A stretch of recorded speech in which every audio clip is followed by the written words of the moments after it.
আজকে আমি তৈরি করব ঠাকুর বাড়ির বিখ্যাত রান্না দুধ মুগ পটল। প্রথমে আমি শুকনো খোলায় 1 কাপ মুগ ডাল হালকা করে ভেজে নেব। 2 থেকে 3 মিনিট মতো ভাজলেই কিন্তু হয়ে যাবে।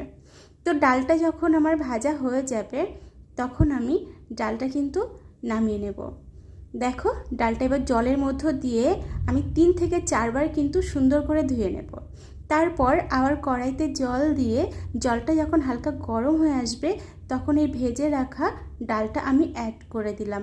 এর মধ্যে দিয়ে দিলাম 2টো চিরা কাঁচা লঙ্কা আর স্বাদ মতো লবণ।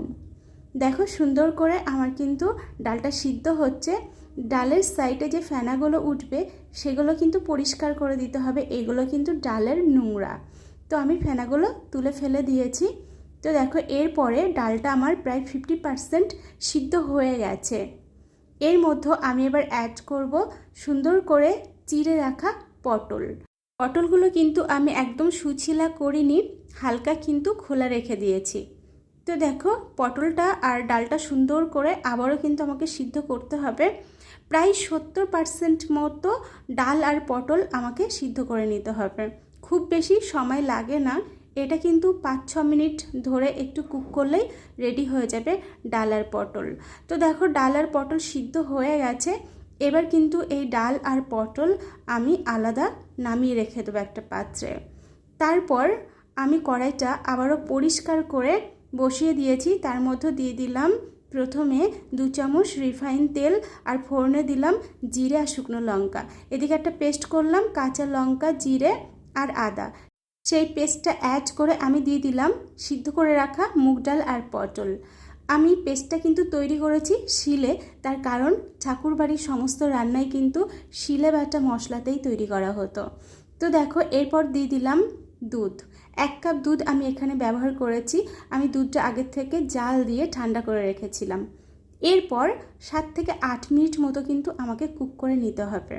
দেখো আস্তে আস্তে গ্রেভিটা কিন্তু ঘন হয়ে আসছে। এর মধ্যে দিয়ে দিলাম 1 চামচ চিনি, যেহেতু নিরামিষ রান্না চিনিটা কিন্তু দেওয়াই লাগবে। তারপর আবারও কিছুক্ষণ কিন্তু আমি রান্না করে নেব। এরপর দেখো কতটা সুন্দর হয়ে আসছে। আমার পটল এবং মুগ ডাল কিন্তু প্রায় সিদ্ধ হয়ে এসেছে। দেখো কালারটা কতটা চেঞ্জ হয়ে এসেছে। এরপর 1 চামচ ঘি দিয়ে একটু নাড়াচাড়া করে গ্যাসের ফ্লেমটা বন্ধ করে আমি 5 মিনিট ঢাকা দিয়ে রেখে দেব। তারপর সার্ভ করব আজকে ঠাকুর বাড়ির বিখ্যাত রান্না দুধ মুগ পটল। এটা অবশ্যই তোমরা ট্রাই করো। ঠাকুর বাড়ির প্রতিটি রান্নাই অসাধারণ হয় আর এটা ভীষণ ভীষণ ভীষণ মজাদার।